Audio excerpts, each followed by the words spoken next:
Well, joining us now via broadband is Sea Shepherd Captain Paul Watson. And Paul, just describe this altercation you've had with the Japanese fleet near Antarctica.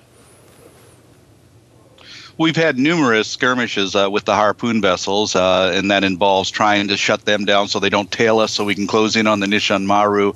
And they would attack us with concussion grenades, grappling hooks, bamboo spears. We'd retaliate with stink bombs and try and get in their way with ropes to slow them down. So about 12 major skirmishes this season with the harpoon vessels. You mentioned concussion grenades, spears. I mean, this is dangerous, isn't it?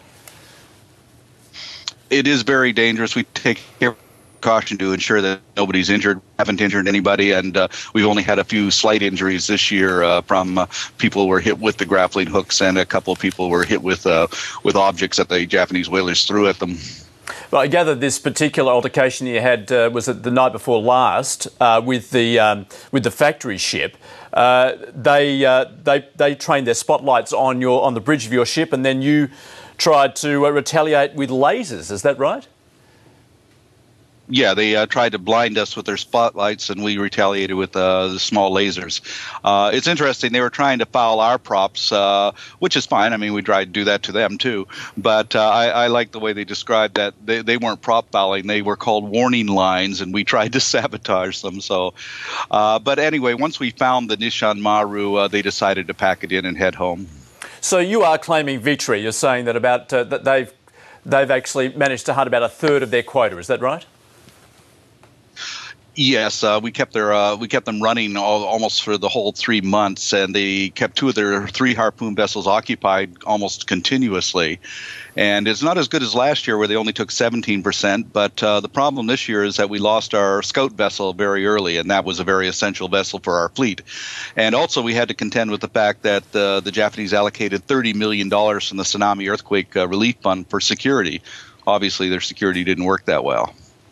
So you're saying they took $30 million from the relief effort and put it into the whaling? Yes, that's well known. The Japanese Fisheries Agency allocated the $30 million towards security for the fleet. It's caused a lot of outrage in Japan. That was not what people donated their money for. But even despite that those security measures, they also took us to court in the United States using some of that money. They laid a suit against us to get to stop us from doing what we're doing, and the U.S. courts just threw it out. They, in fact, accused Japan of illegal whaling.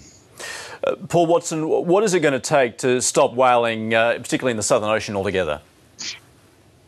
Well, we're hoping that Australia would join in a countersuit in the U.S. courts, and that would certainly have helped, but they haven't responded to us. But we're countersuing in the courts. We will return next year with 4 vessels, 2 scout vessels this time in case we lose one, and I'm sure we'll do a lot better.